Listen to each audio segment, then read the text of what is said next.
Hey losers, you degenerates, you board gaming weirdos.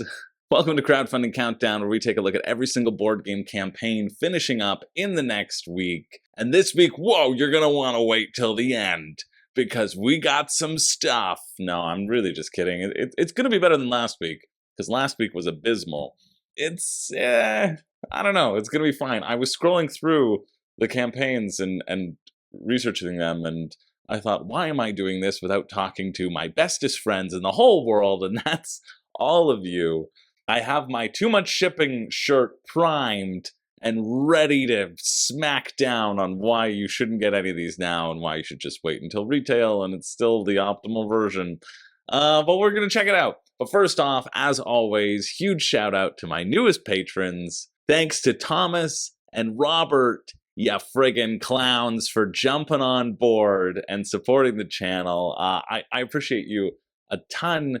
It's incredibly generous. I recognize how much effort it does take to go that extra step and to spend money on something that you could get for free, and I will continue to be producing for free because that's how YouTube works, kind of. But really, it's thanks to all of my patrons and your support and your consistent support that, like, I'm able to, well, I can justify the amount of hours that I put into it.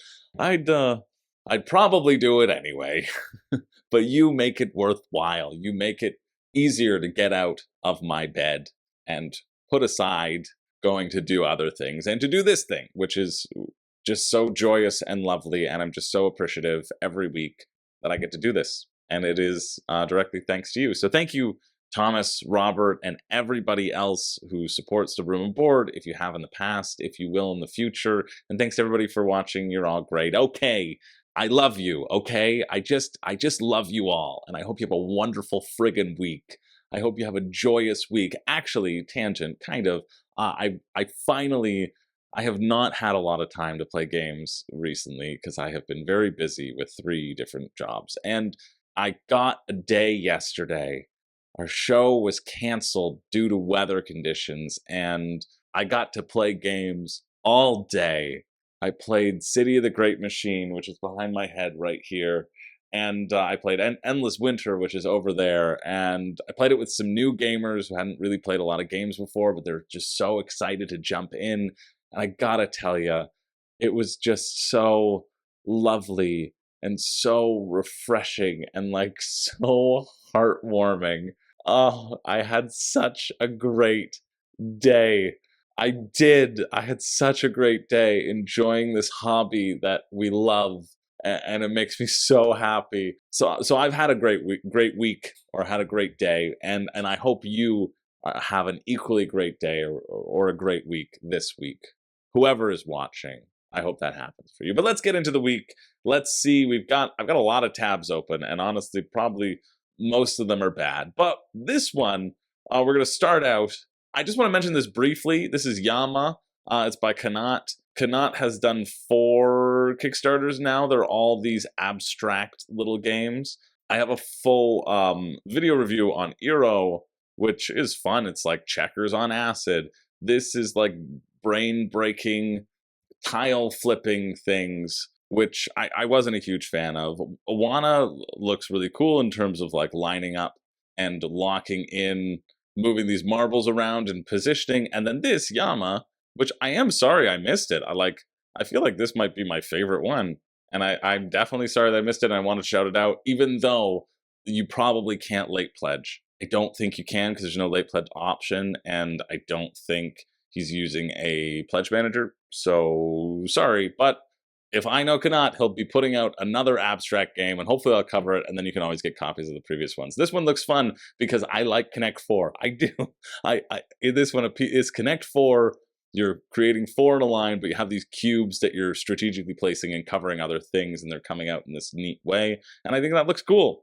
45 Australian, tough price. A bit probably more expensive than I would want to pay for it, but hey, you can't get it anyway, but I wanted to give it a shout out. Sorry, Kanat, I didn't mean to miss it. That this would have been last week, especially last week, which was a horrible week. This would have been a light in that dark tunnel. So sorry I missed it, but there's your shout out. Looks cool. Looks cool. But let's go on to the first game of the week that you can get, and this is me with Artie every night. It's called Shut Up, Cat board game. Not the board game, just Shut Up, Cat board game. A push your luck dice allocation game where players compete to get a full night's sleep despite a very noisy nighttime cat. Anyway, let's check it out. Full rulebook right near the top of the page. Love you. And it's just a really quick 2-pager, so that's good. Okay, a bit confusing, but I think I know what they're saying. It says your multiplier cannot go below 0. I'm fairly certain they mean if your multiplier cannot go below 1. It says if it reaches 0, remove your pawn from your multiplier mat. I don't know. Anyway, it's a simple push your luck dice game. You're going to have these tokens. 4 of them will have meows. 8 of them will have zzz. You want to sleep. That's a very funny image. You want to sleep the most. And so you're going to take 3 dice, and you're going to roll them, and then you're going to take 2 of those dice. Say you rolled a 1, a 6, and a 3. You can put them on the mat wherever you want. Like you could put the 1 there and the 6 there, and then you would flip over all of those symbols, and if they're all Z's, you get points. If you get a meow, your multiplier goes down. You can raise your multiplier up, because the higher your multiplier is, then the more points you can get. You could just do the 6 and the 1 and get Z's there. And then if you flip over any meows, you get to rearrange this clock, so to speak, so that you know where the meows are, and nobody else does. In addition, the 3rd dice that you don't use goes into the middle, and then you can take that instead of a dice that you want to roll. So you're giving that option to a person down the line. I like that you can have all of these options. It seems like there is a lot of ways to like bluff and mitigate, and well, not really bluff, but sort of mitigate what you want. Print and play for $9, 1 copy for $35, like 48 Canadian, and then plus shipping. Oh. Dedicated to Alice. Sweet little Alice. She seems like a cute girl. No shipping. Come on. Give me shipping options here. Yeah, okay. Shipping to Canada. Everything looks like it's $14 for shipping, and then $9 to the States. So you're looking at $49 or like 60 something to get to Canada. No way. $9 shipping to the States. $44 then to the States. I still think that's too much. I do like this print and play, right? Very simple print and play. You also will have these little cards, these distraction cards, where you can see it can't go below 0, so there is a 0 multiplier, which is stupid, because then it's no points. And so I'm not sure how you can get back to 1 multiplier, because it says discard 5 Z's. So you'd have to get 5 Z's in a row just to go up to the 1 multiplier. I don't. I hate that, I think. Yeah, multiplied by your multiplier. Well, if you multiply something by 0, you lose. It's 0. So how can you get your multiplier off of 0? Don't quite understand the multiplier idea, and honestly doesn't deserve any more time, because I think that's silly. And I think it's just, rules, whatever. The core of the game is that sort of choosing a range and flipping over tiles and potentially rearranging them. I think it's too much for what it is, but seems like a cute idea. Sure. If you're interested, that finishes tomorrow, Tuesday, August 15th at 10 p.m. Moving along to Iron Rail number 4, which is actually what Mambo number 5 took inspiration from. The Age of Rail plus metal trains. Well, if I know something about metal vehicles, it's never gone poorly for anyone, ever. Featuring South Africa, La Pampa, and the Allegheny maps. I got that right. Enhance your entire Iron Rail series with custom metal trains. I hope they're very, very expensive. Let's see. All right, this is an 18xx style game, I think, because you are going to invest in multiple railroad companies, develop cities and locations on the map, introduces point-to-point game map system, and 6 game rounds, and plays in about an hour. Actually, that's quite nice, because stuff like Age of Steam has always sort of, not intimidated me, but it's not something that I've ever contemplated grabbing because of what I feel is like a time investment in that sort of style. So this is cool. This is the 4th game in the Iron Rail series. This is the South Africa one. We have the Irish Gauge, the Iberian Gauge, Ride the Rails, and Age of Rail, South Africa. I don't know why you changed the name, but it could just be Irish Gauge, Iberian Gauge, American Gauge, South Africa Gauge. You know what I mean? Or I think this is better rebranding, Age of Rail, South Africa. It should be Age of Rail, Irish Gauge moving forward. That's, it doesn't really matter. That's not what you're here for. You're here for how the game plays. I do love, this is right at the top though, great campaign page so far. Give me the how to play, because I think that's important. On your turn, choose an action to perform. You can build track for a company to increase the railroad's income. Yep. The key here is that there's going to be a bunch of stocks, right? If I remember from the previous ones, and this style of game, you're investing in companies. That's the style of this game. You're investing in these different companies, and so you can build things for different companies. And as long as you have more invested in them, then you get more money. But if one company goes under, well, then, you suck. You're screwed. Develop locations to further increase the income of all connected railroads. So depending on whatever colors are touching here, they'll get more income because the location has more people. That makes sense thematically. Offer stock. Put up for auction a share of any available railroad company. Cool. And then pay dividends. Payday is here. Order all railroad companies to pay dividends to their shareholders. Those are the actions you can afford. You can just be like, pay out. Pay some more. Pay some more. Pay us. Pay us money. And the railroad companies are like, we haven't done anything. We haven't built a single rail track. We have no dividends to give you. Pay dividends. I wish that was life. You know what I mean? You get a stock in a company, and then on your day, you just press the pay dividends button. Money, please. Player with the most money at the end of the final round has mastered the rails of South Africa and wins. And then the rulebook right here. Come on, Capstone Games. If I didn't love you already, I do now. Give it to me. Amazing. 4 pages. 4 pages of rules. How easy is this? Capstone Games. Come on, honey. So you start out by auctioning off one of every company without being able to re-enter bidding. And if everybody passes, well, the opening bid is 0. So you can get it for free. I like that. You can always get things for free if nobody wants it. And then whoever wins the bid, you build the track adjacent to any of the base locations. Cool. Okay, these numbers here are just for colorblind. No, they're not. I take it back. Oh, this is the income. So when you place a purple thing on here, then the purple's income goes up by 2. Oh, that's cool. This is cool iconography in terms of the number of lines connected to it is the number of additional income you get when these places have been developed. So there's 6 rounds where there's a time tracker, and so every action that is taken costs time. Most action spaces are limited, but the build tracks action space is not. Like Brass, you can build a single track or a double track line. I love that. That gets me really excited because it's very exciting when you do it in Brass. Dang, so you can't just press the pay dividends button over and over again because it's going to be blocked by players. Oh, I see. So the income is here and the dividends are underneath this track. And so because it's over here, the dividend payout is 11 to every person with a stock. Maybe to every person with a stock. Maybe to each stock. I don't know. The dividend paid for each share of railroad stock, both sold and unsold, is directly below the railroad's position on the income track. Dividends are unsold shares are paid to the railroad's treasury.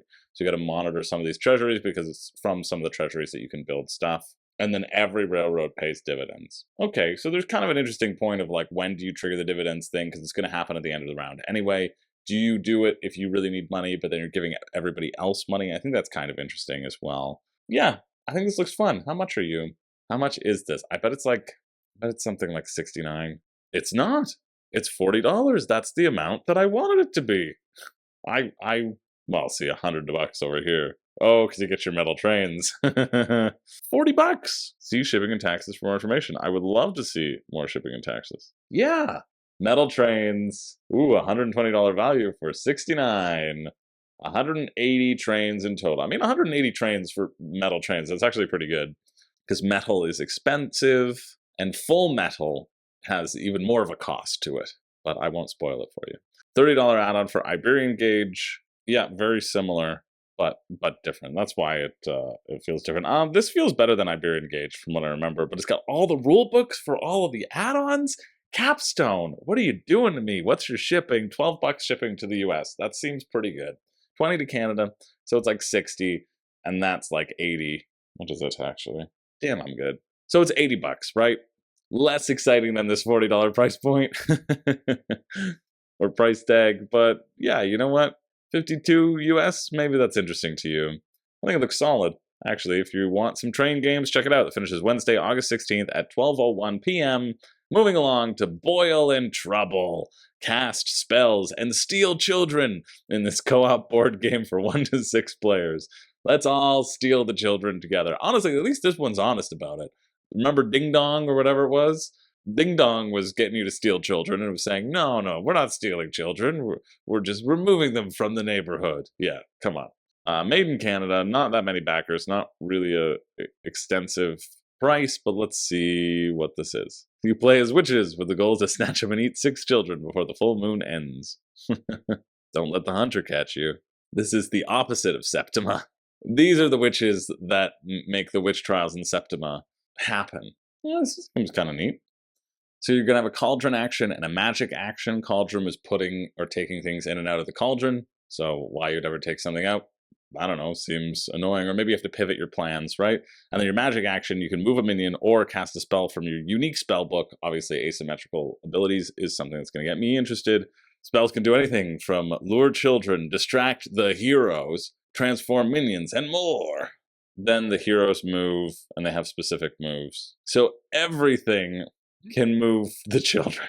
The children see a black cat, they're going to follow it. The children see a crow, they're going to follow it. The children see a zombie, probably going to follow it. Even though it said scare them away. This is one of the busiest, seemingly annoying maps. Although they're saying it's by design so that you really don't know and you can't plan for where the hunter is. That sounds like the most annoying co-op experience of my life.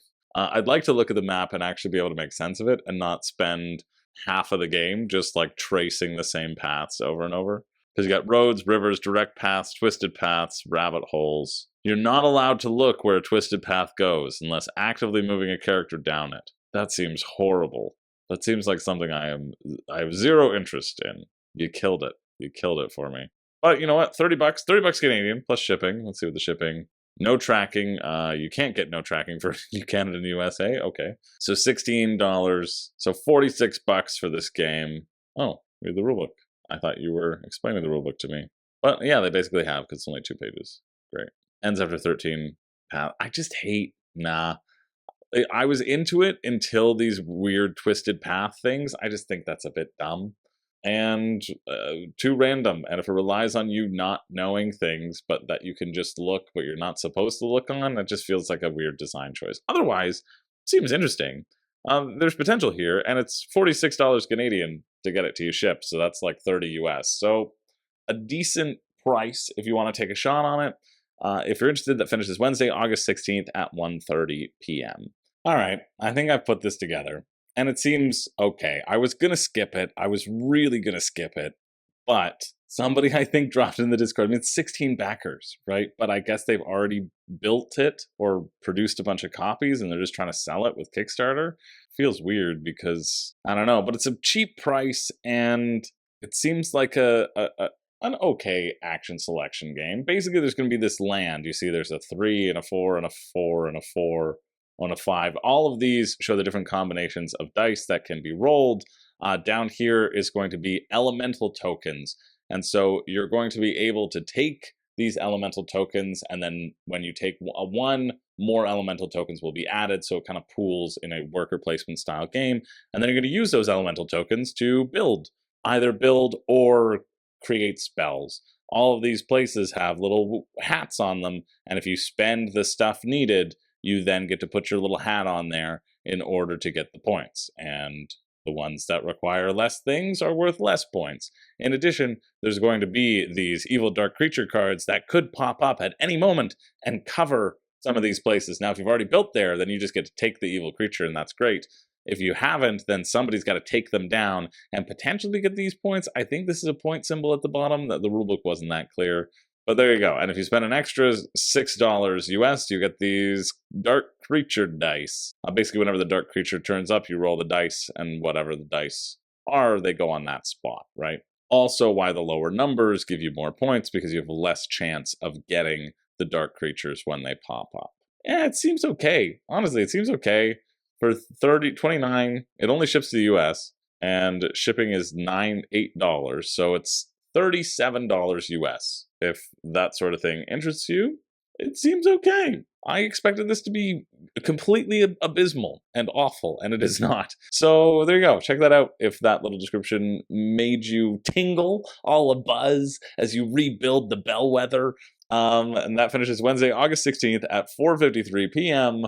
let's move along to Hasta La Vista.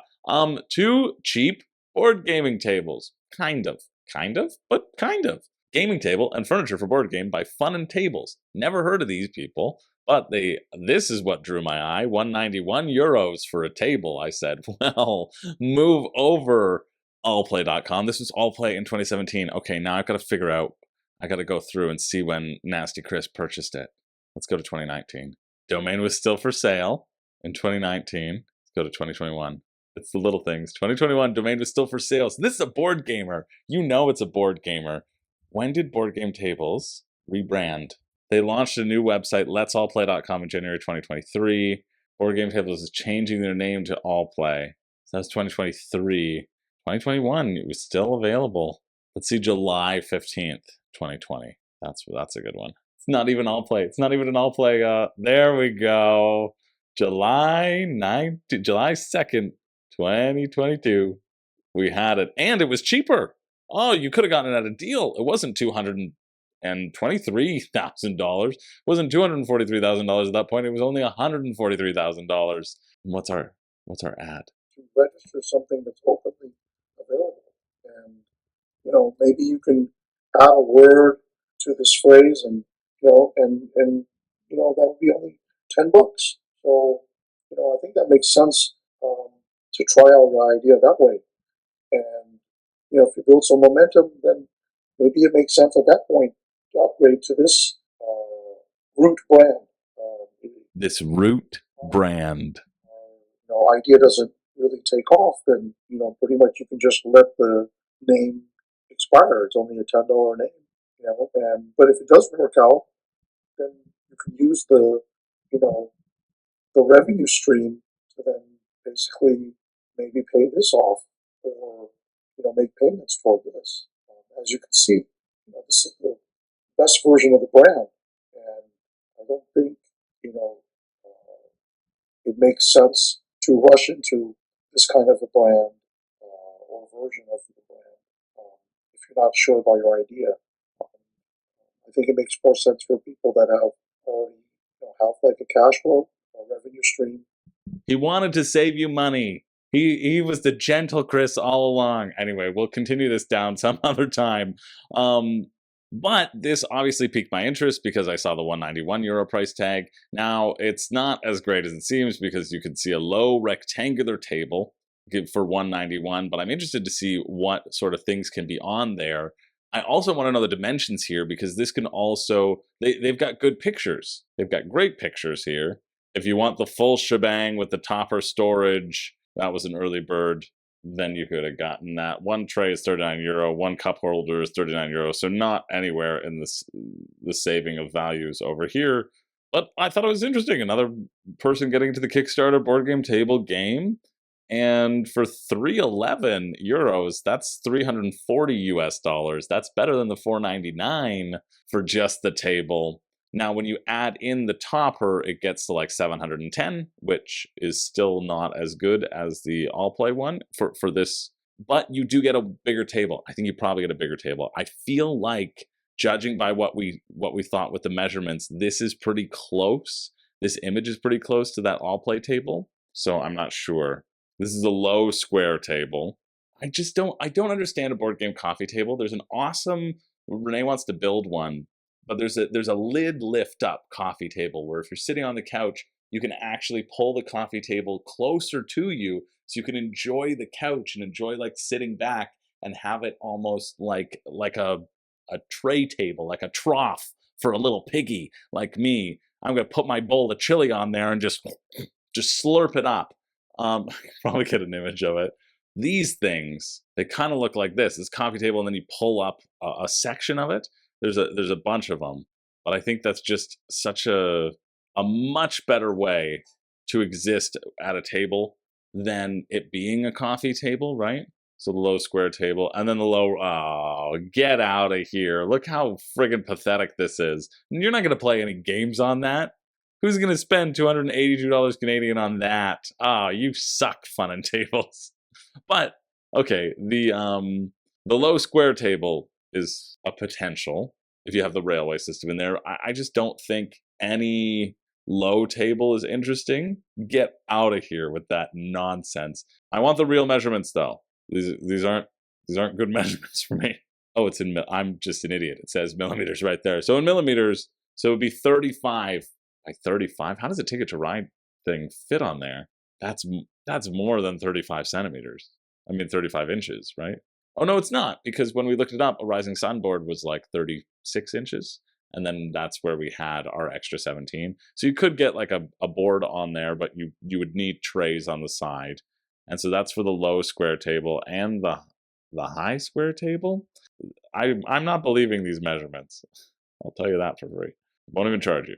And this is a horrible graphic. You're really losing me here. Why are you not telling me the in-depth 900 by 995 millimeters, 39 inches. So it's 39 inches by my friggin' Google Auto saying, hey, do you want to know this in centimeters? Yeah, because I can't move a decimal point. What shade is this, Google? No.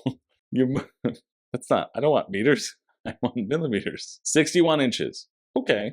So that being 61 inches, it's a bit longer than the board game tables, aka All Play, says it's going to be. That's not bad. So 311 euro for that. Again, I think the All Play Jasmine is still probably better because you can save money on the topper. However, this is fully wood and with a fully wood topper. Actually, some real potential here if you have been looking for. Just kidding. Because it only ships to Europe. Oh no, come on. I'm so mad. And the shipping to Europe sucks. 300 to 350 euros in shipping. That's like, it's double your price. Ugh. You know what? I knew we'd hit it. That's just too much shipping. Damn. No wonder you're not funding. Why did I waste my friggin' time on this and get everybody excited? I got everyone excited. I know everyone has been jumping out of their chairs during this segment. I saw you there. You were screaming. What a waste. What a friggin' waste. Yeah, that's why. You just add in, you save money, and you put it in on the shipping. Let's move along. How disappointing was that? I'm incredibly disappointed now. And I don't think this is going to save my disappointment, but I'm willing to be wrong. The Zombie Chickens game, prepare for the Buck-Bocalypse. Build defenses. Okay, you know what? Saying it did improve my mood. I agree. Build defenses during the day to protect your farm from zombie chickens at night. Card game playable as competitive, solo, and co-op. Yeah, I think I've seen all I need to see. It seems like it could be okay, but what doesn't interest me, what immediately turns me off, is that you have a bunch of defenses. And you have to choose the defenses, and the defenses will help you against specific types of zombies because there's 7 different traits of zombie chickens. You can see these little colors underneath them. And so they'll turn up and they say, hey, can you deal with this? He's a fireproof flying zombie. This booby trap won't defeat him because it doesn't hit flying zombies. So that doesn't seem exciting at all. Really. I mean, the art's fun. I really like the art style. Definitely great, funny zombie chickens, but other than that, it just seems like a random luck fest where you can't prepare for anything and you just say, hey, look at my farm. So that doesn't really interest me, but if it interests you, check that out. The finish is Thursday, August 17th at 5 p.m. Moving along over to Backer Kit. Wow, what is this? It really must be the Buck-Bocalypse because something's happening over here. They hit their goal, Greater Than Games, who you may know from Spirit Island. They are funding this, License to Grill. Get ready to step into the sizzling world of backyard barbecues, mouth-watering marinades, and epic grilling showdowns with exhilarating board game that will fire up your competitive spirit.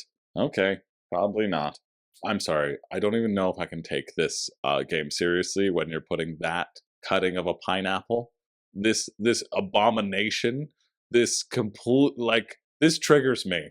I don't know if this triggers anyone else, but look at this. God. How did somebody cut this pine? That was the shot? That was the best cut that they could get in? How are you going to grill that pineapple evenly? You're not. The answer is you're not. And then they had the audacity to show double the pay of what I'm getting for my theater gig right now. Full hot dogs? I only get paid in half-eaten ones. Dang it. Greater Than Games. You monsters. This image also triggers me in an incredible amount. That's not on the grill. It's not on the grill. It doesn't make any sense. Why don't you slide it up and over? It's like one of those ads that you see on Facebook to just try to get you to play the game because the hand moving it is so awful. It's like, do I want to multiply this by 20? Or do I want to go to this ogre? I think I'll go to the ogre. Oh, I lost. Who could have done better than this? This is the worst thing I've ever seen. Okay, let's get to the game. Clearly it's a polyomino game. When you place something on the grill, you get to turn the heat up or down and then overcook somebody else's recipe. So you're all just like adjusting this grill, moving things up and over. The first to complete 4 recipes triggers the end of the game. Even this is so I can't do it. License to grill comes with like this little etch-a-sketch. Just give me the rule book. $40. All right, that's too much. Shipping 9 to 15.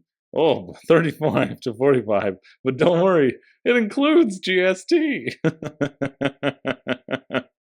Oh, perfect. Oh, thank goodness. I will get it here rather than my store. That makes sense. I want to pay $100 for this game to get it to Canada. It includes the GST. The GST is so high. Okay, I'm sorry. No rulebook. Just these maddening examples. This is trash. This is garbage. This is a garbage campaign page of a game that actually looks like it could be fun. This is, oh my god. I cannot tell you how angry I am. You know who took this? You know who's responsible for this? Samuel Mueller. Get out of here, you nasty man. Give me my rulebook back. Let me see if this FAQ gives me anything. No. Let me see if this community tab gives me anything. Probably not, because it's just, there's no way of sorting through everybody else's versus, okay, updates. God, I'm so mad. And then we can click this Discover tab, which just takes you away.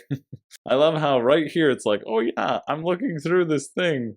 And then BackerKit's like, yeah, go away from the thing that you wanted and just look at Gloomhaven instead. All right, we're done with this, I think. I don't think anyone should back this ever, but if you're interested, the finish is at 6 p.m. Atlantic time on August 17th. Moving along. Oh, to something that's good. Thunderstone Quest. It's another expansion. 2 new quests featuring a new exploration system and a new totem system. Thunderstone Quest, Uncharted Waters by AEG.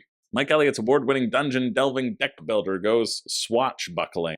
I honestly can't even stop thinking about License to Grill. I need to make sure that I'm not missing the rulebook.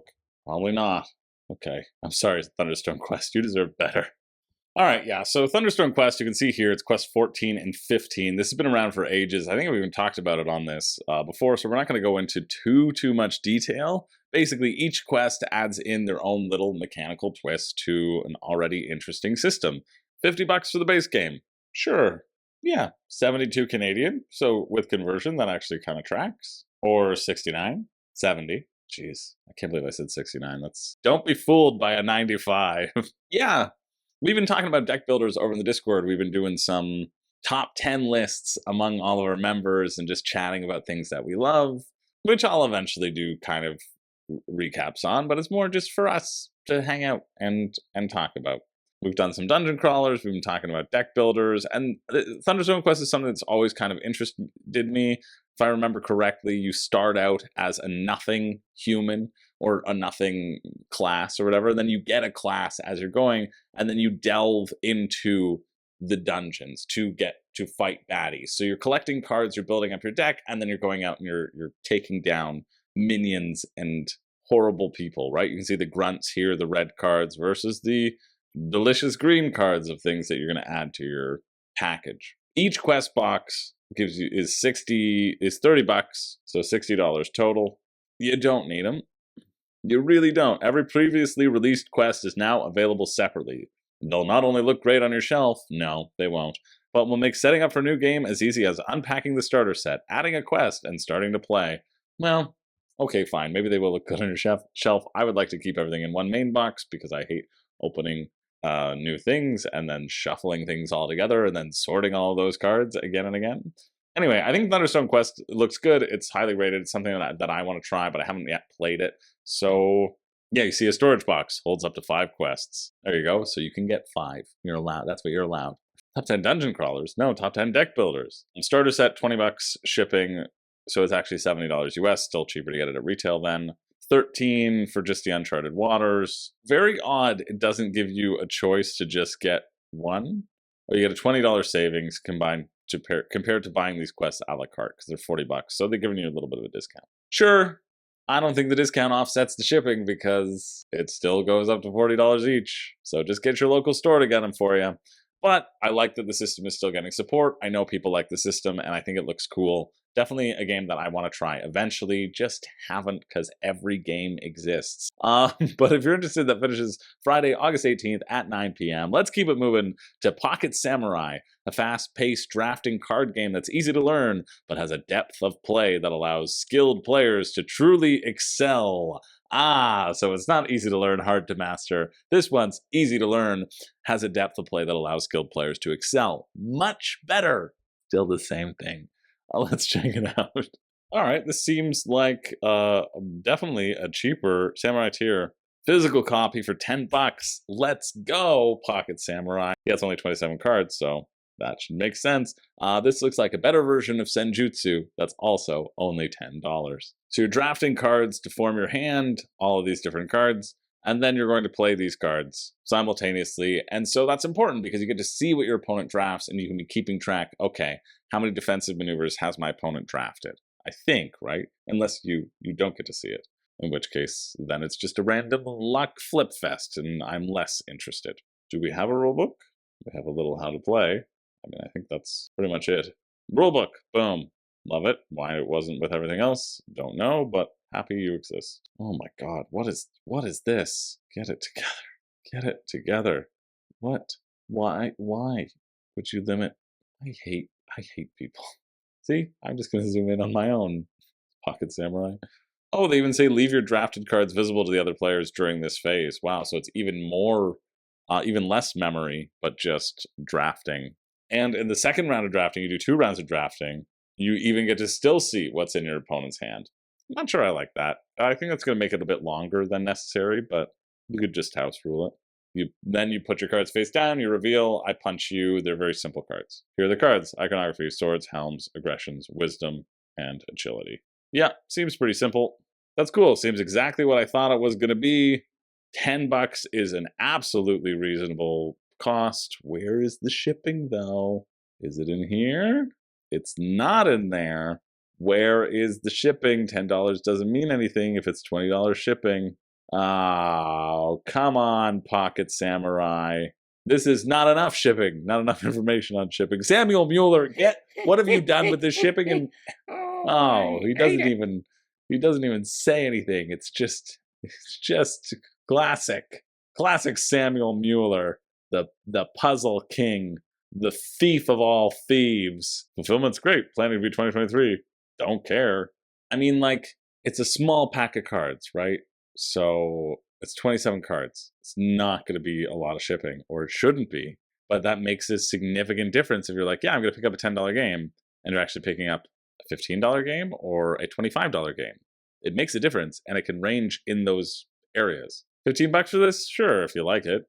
I like that it's 10. I think 10 is a great price for it, and I'm just very disappointed that there's no shipping information. So if you're interested in that and taking a risk, that finishes Saturday, August 19th at 1:58 p.m. Get your shit together, Pocket Samurai. Moving on to Farplace the game. This is a set collection and race game based on animal rescue with asymmetric play. Okay. That on average, the average price someone has spent on this is 128 Canadian dollars. Hate that. 25 pounds or 43 Canadian for what's going to be a very small card game, maybe. Oh, there's a board from the double-sided board sheet. You can take 2 actions. You can draw an animal card. You can draw 2 objects or action cards. You can cancel all or part of a red negative animal card by playing the cards needed. So you're getting through the obstacles. You can rehome or release an animal. So you're racing. You're racing, but you're also just collecting animals? This is confusing. No shipping information either. The game is a set collection and race game based upon the realities of running Farplace Animal Rescue. I'm founder and CEO of Farplace Animal Rescue, collected board games for 40 years. So I decided to design one based on personal interest and the fact that there are no games based on rescuing and rehoming animals. Only zoo-based games so far. Yeah, love that, actually. It's just that it doesn't give me anything really of why I'm rehoming the animals or how I do it or what the components are or what the shipping's going to be or anything. It doesn't account for the weird discrepancy in how much people have spent. I mean, I guess large retailer pledge 100 copies for retailers, and 3 people have done this. That's cool. 100 copies, geez, £10. You're getting a pretty good discount.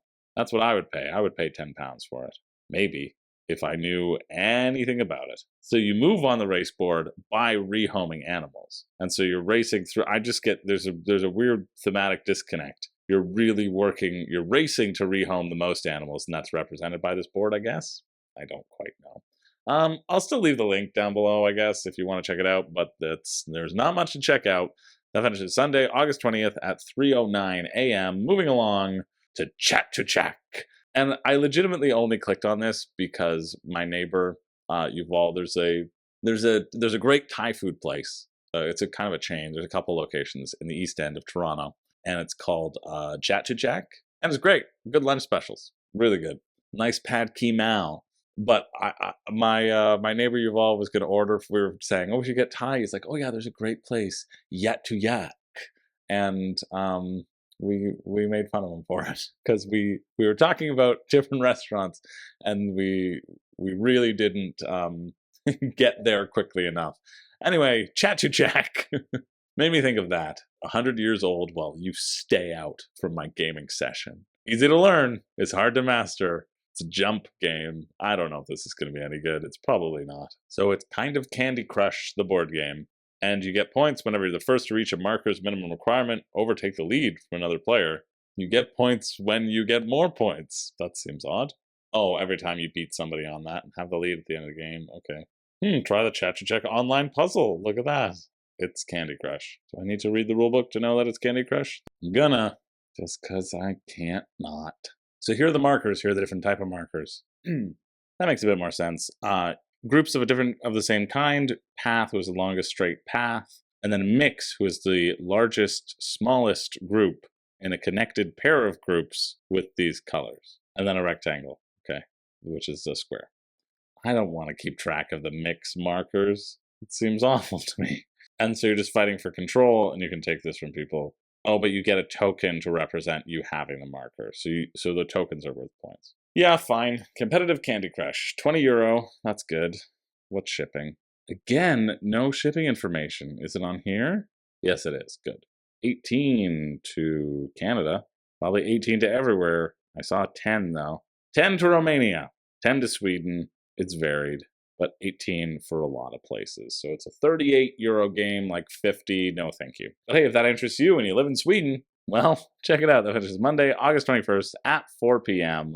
Moving along to Loot and Roll, the roll and write game for brave adventurers seeking loot and fame in the form of a print and play game. We love our print and plays here, of course, right? It's going to be €3. We're going into dungeons filled with loot. Level 1, Level 2, Level 3. Okay. Avoid cursed treasures and fearless ghosts in your way throughout the Dungeons. Okay, so you roll the dice beforehand to determine the value of all the treasures. That's kind of cool. I like that, because that gives you variability. And then you roll 2 dice, then you pick one, and you move number of platforms. You cannot move twice to the same platform, so you can draw one path. You cannot enter movement on an already visited platform.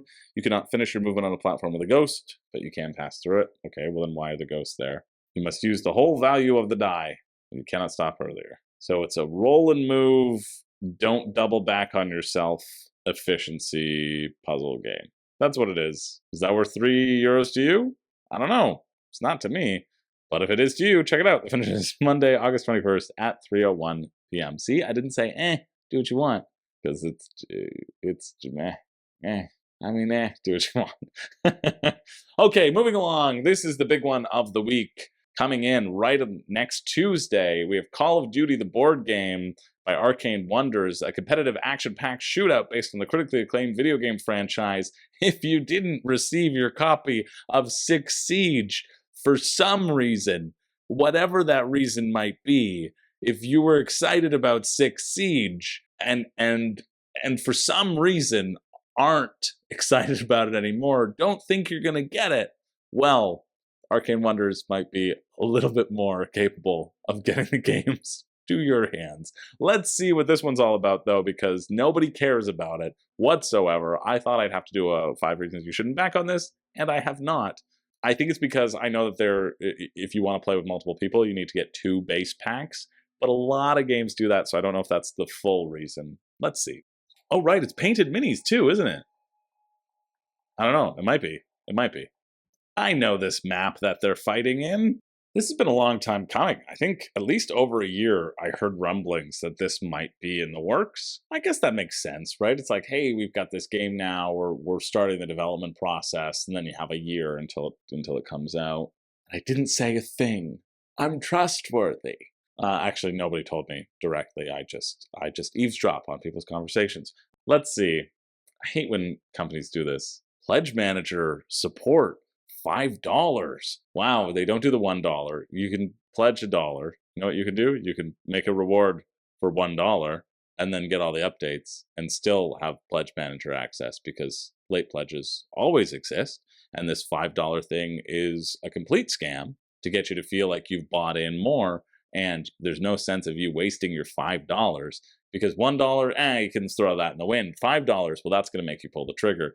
And we're going to convert on 211 of these people out of 211. So you want to access the pledge manager later at the Kickstarter price? Yeah, you're going to be able to anyway. Let's see in the FAQs if they'll say it.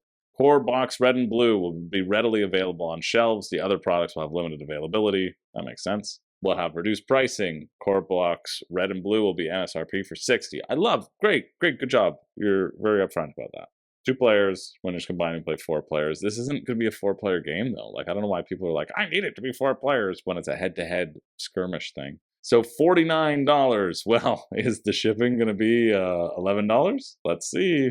And this is where they're really trying to get you to pull the trigger, is that if you're part of the campaign, you get the stretch goals. If you're not in the late pledge, they're not going to give it to you. They're going to charge you more, which is stupid because it's just FOMO. It's just trying to get you to make a purchase before you really feel good about it. It's just stupid. Solo and co-op challenges, cool. Pre-painted figures, though, love.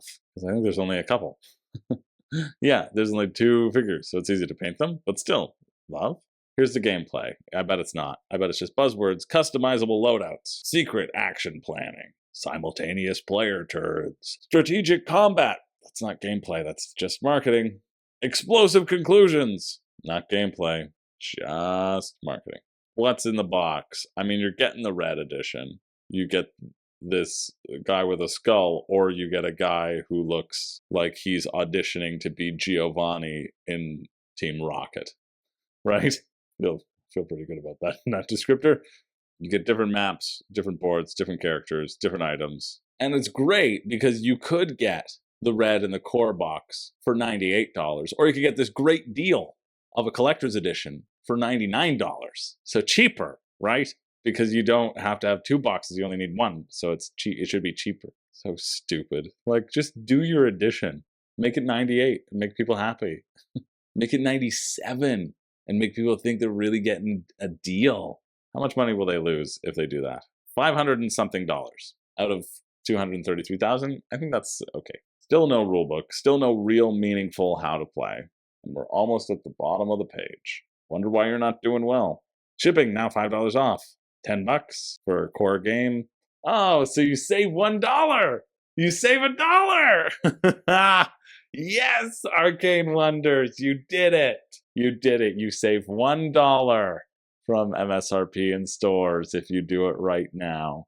And you probably don't have to pay the tax. So pretty good. Collector's Edition 20, 15 or 25 to get to Canada. I mean, Arcane Wonders has a great reputation. I'm not worried about that. I just like to poke at things. However, this has given me zero reasons, literally zero reasons to back, other than FOMO, because you haven't given me any sense of how it plays. Like, other than these, you have a couple gameplay videos, which is great. Tim Chuan and Man vs. Meeple. So if you want to sit through 38 minutes, you can do that. I don't want to watch people play the game 26 minutes. Shows that it's potentially a short game, though. That's nice. Oh, here we go. There was a question, though. There was a question in the comments about a rule book, because I knew somebody on Patreon pointed it out to me. Somebody on our Discord 11 hours ago said, just read through the rules and everything seemed sensible. I thought there wasn't going to be a rule book. Where are the rules? Updates? Great. I love your titles. It really makes it helpful for me to get into it. Here we go. Want to check out the work in progress rule books? Here we go. They're available in Tabletopia. Yeah. Basic rules. Let's see it. Why is this not on your campaign page, Arcane Wonders? Why is this hidden in an update that I had to go searching for with the stupid title incoming? It's like, why? Just why? Just why? It's like you don't want people to know things about your game. That's what it sounds like. Demo version, yeah, we get it. Any game that has gameplay videos means that there's a work in progress rulebook, and the fact if you don't show it to the public, who can understand, who are smart, intuitive gamers, who just want to look a little bit more under the hood than your obnoxious marketing materials put forward, they can get that things will change. But if you don't have enough faith in your product to put your rulebook front and center, like, why am I ever going to be considering purchasing your product? If you don't have faith in, like, me looking and seeing that it's actually decently fun, why are you making the product to begin with? That's my question. I'm looking at you, License to Grill. I'm glad this was a friggin' four-pronged attack. Shout out to Jeff. Shout out to Jeff in the comments who said I read through the rules, because I was looking for a Jeff who said, is there a rule book? And I thought there wasn't going to be one for this campaign, and I was going to be mad. So let's look at it. Okay, cool. I like this, because already I didn't know how it worked, and now this illuminates something for me, right? You're planning, because Call of Duty is a live action thing, moving your people, you shouldn't be able to see people unless you go into their line of sight, right? And so running around the map trying to find each other is, I think, part of the fun. And so simultaneously planning where you run into and if you get the jump on someone, that seems cool. I still don't quite know how it'll work, but you're jumping around different nodes and different connectivity. And you probably both know where each other starts, which is kind of fun if you know, like, the spawn area. Cool, so after each time you move, you can see if you can see the other player, because you're moving, you're like, can I shoot them? Can I shoot them? Can I shoot them? And you wait until you do. Then you plan for another round. Cool, this is great. This is great. Very well written so far. Now isn't the time for talk. The time to start shooting. I guess you could play this as a 4-player game. Okay, cool. Combat seems neat too, because you secretly choose dice. There's 3 different types of dice: aim, agility, and aggressive, blue, green, and red, respectively. I really like the aggressive dice because you can roll a ton of them, but it will affect your aim. And so if you're just like, wah, you'll critically miss and none of the bullets will hit. So you have to balance which dice you want to roll. The agility is just you running away, hoping that your opponent will critically miss and not hit you. And then you also get additional bonuses depending on where you are and where you see people, like if you're on target, etc. You also have tactical cards, which can give you effects and bonuses, and also determine the firepower on your weapon. You can see this range, this 2, 5, 8, 10. Maybe you can. Maybe I'll zoom in. Like over here, 2, 5, 8, 10. And you can see the range on your gun of your aiming. And so depending upon where you get to in your aiming, in this sort of tactical area, and as long as you don't get into your critical miss phase, you're going to add stuff to your shots and try to kill each other. There's also the capture the flag, so you can get to the capture the flag whenever you step onto it. And if at the end of a round the flag's controlled by a player, they score 1 point on the score track. Oh, that's cool, because a round is 4 moves, right? It's those 4 planning moves. So if you're able to run away from somebody with the flag for long enough, you can get a point. I like that. Yeah, this seems fun. This seems very different than 6 Siege. 6 Siege had more of a tactical, I really like the chess clock nature of it, of you planning your traps and one person breaking in and having to deal with those traps, being the aggressor and the attacker. Here you're both the aggressor and the defender. Rather, here you're both the aggressors, the aggressor and the attacker. as the old saying goes. But yeah, this gives a really nice sense of what the game is. Congratulations, Call of Duty, you actually did something. Congratulations, Call of Duty campaign, I mean. God, I was so mad. Still, let's see. Let's evaluate. It's $49 US or $60 to actually get it to your door. 60 US. To Canada, it's around $80 Canadian. Would I pay 80 for this? Probably not. I think I'd pay 40. I think I'd pay 40 in stores when it's on sale. But yeah, looks solid. Honestly feels like a potentially pretty faithful representation of the video game. Where they probably could have sold more is just by adding in more characters and saying, look at all this variability, you're getting different characters and getting different maps and all that sort of stuff. But that's what they want you to buy in the add-ons. You also get this as a promo. It's not the worst thing in the world. Honestly, if you were to just get the base box, I think you'd be completely happy if you got a red set. I don't even think you need the core set. I think you just need a red set. So if you're interested in that, that finishes Tuesday, August 22nd at 11 a.m. Well, let's take a look at this one. Also finishing on Tuesday, we have Reaper Cat, the card game, a catty game of collecting souls, attacking friends, and getting revenge. All right. Seems like unstable unicorns. You get a hand of cards, you're going to play those cards, they do different things. What's weird to me is that you can choose to play a turn counter, basically. You play a life card. And if 9 lives are played, the game ends, and then whoever's the most souls in their hand wins. That's what this video just told me. But I don't know why that would be a fun thing to do, right? I'm always trying to think about, is it fun? And is it fun to advance the game when instead of playing a card to give you stuff? No, it's less fun. But yeah, your cards do wild things. Oh, that's great. You also have useless cards. Fantastic. But you're trying to bluff how many soul cards you have, I suppose, because you're holding on to soul cards because you only keep 9 cards. I guess there's a juggling of like, yeah, I've got a ton of soul cards.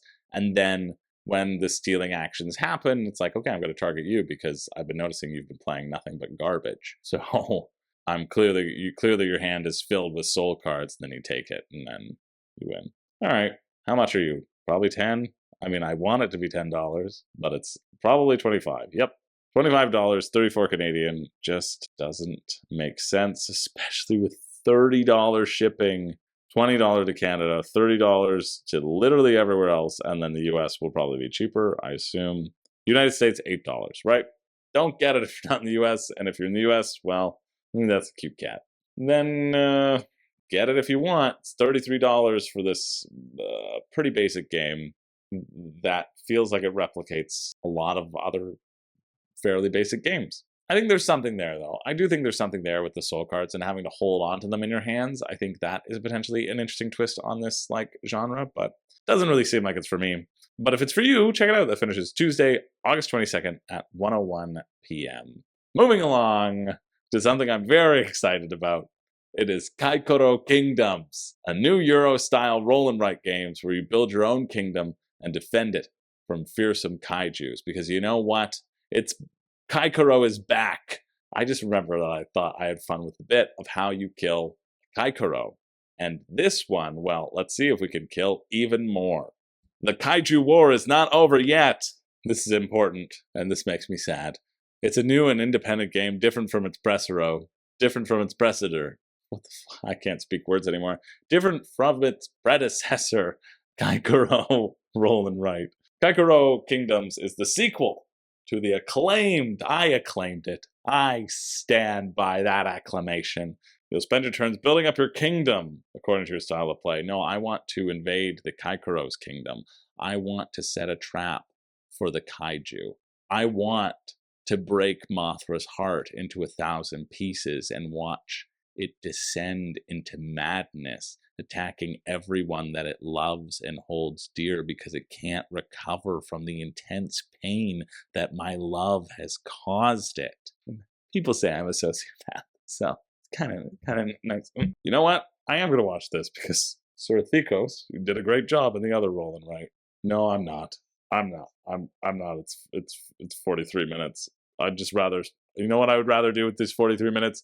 I'd rather spend the 94 Mexican dollars, $8 Canadian, get into my PDFs and never look at it again. That's what I would prefer. That's what I would prefer to do. How to play. You roll 3 dice, then you draw 2 buildings. In each turn, all players draw 2 buildings to their kingdom in this little protect your kingdom tower defense style. You draw the buildings in a specific zone using 2 dice combinations. Okay, so you use the 1 and the 2, and then the 2 and the 4. The kingdom is divided into 5 conical zones. Number 6 works as a wild. That's cool. And then you apply the effects of your building. So each building gives you a different thing. Yes, give me roll and write chaining, which is what you want in a game. Oh, this looks better than the first one. I think they're learning. Then you can recruit leaders to get more points. There's a lot of leader cards and combinations. Collect gold to use the leader's abilities, because of course you have to pay your leaders. The leaders won't lead for free. In fact, the leaders won't lead even if you pay them quite a lot of money, in most cases in society. And then every few turns, the kaiju will attack your kingdom, and your shields help mitigate the defense, mitigate the damage. In each game, there's a different kaiju, so its strength is different. And during the game, you will be able to obtain hearts and attack the kaiju to prevent it from doing more damage. So you can target the kaiju, you can build up your defenses, score points to win the game. End of turn 15. Check out the rulebook. Yes, you also have a rulebook. That was a pretty good explanation, though. Most roll and writes don't give the rulebook because they're too scared. I'm really a big fan of this. I'm a big fan of this, these buildings, the separate buildings that are going to be in your zone, which will have different effects. And then the kaiju attacking. I assume attacking your zones. If it doesn't attack your zones, which it didn't say, then if the strength just matters, then it doesn't matter.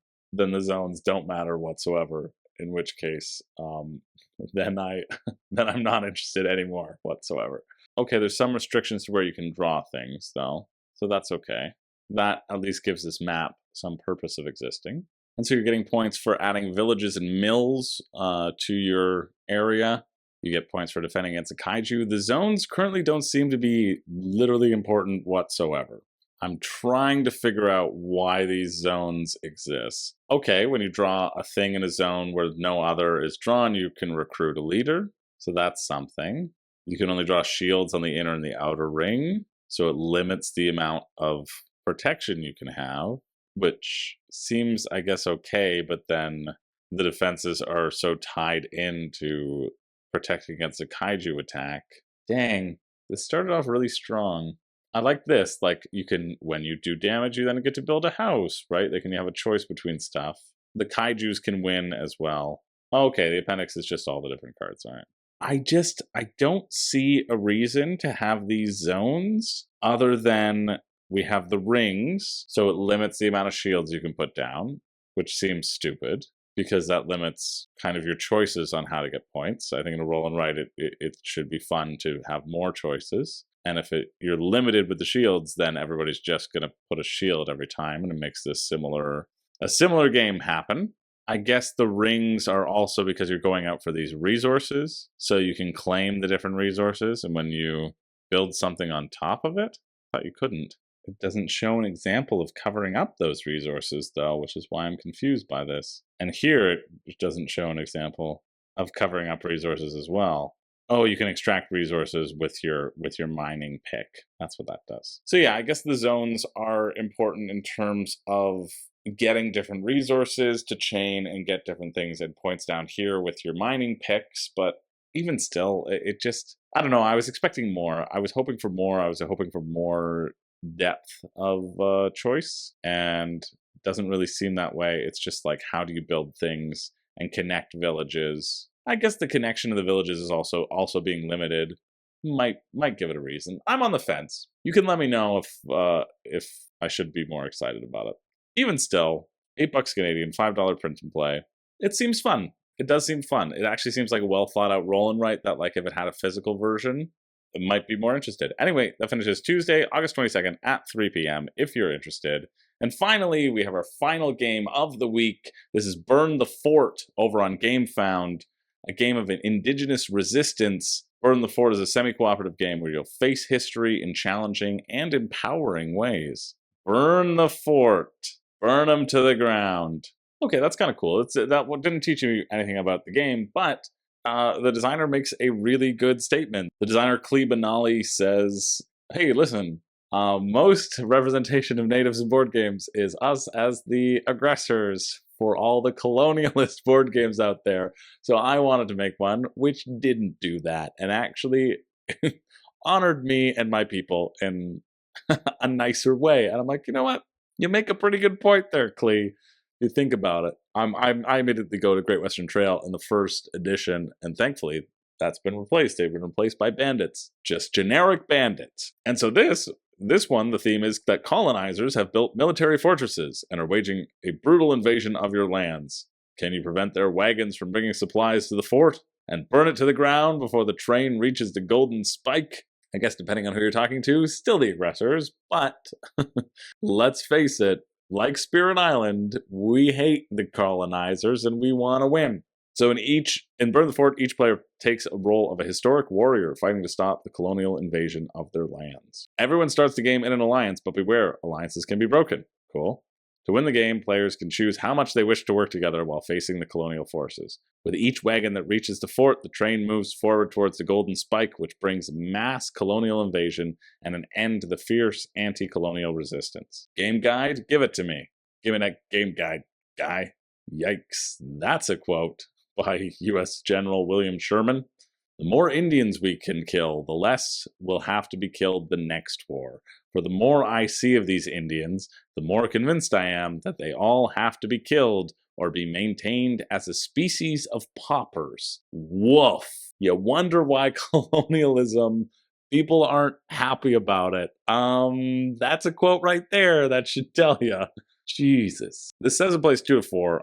Feels like it might be best at 4 just based upon the board. I think there needs to be more game description on the main page, not just, what are stick dice? They're coins. That's what they are. Seems like it takes a lot to build an alliance. I don't know why you would ever break it then. So is it just a co-op game? Seems like it might just be a co-op game. This is odd. I guess if you already have 5 cards, you can then have 6 cards. It says, at the beginning of your turn, draw 1 card. Then draw any additional cards to bring your hand up to 5 cards. If you're below the hand limit of 5. So draw up to 5 cards. So I guess you can draw up to 6. If you draw any colonizer cards, these are bad cards. These are events that'll happen. You have to enact them, and then you can play cards during your turn. You can trade these cards for fire tokens, something people in Survivor Season 40 might have been happy about. Everyone has special abilities, so that's good. And you need arrowhead tokens to activate these. You can gain, each time a player gains an arrowhead token, you can choose to attack the fort to weaken its defenses. But you cannot attempt to burn the fort until a player has all 3 arrowhead tokens that match their play area.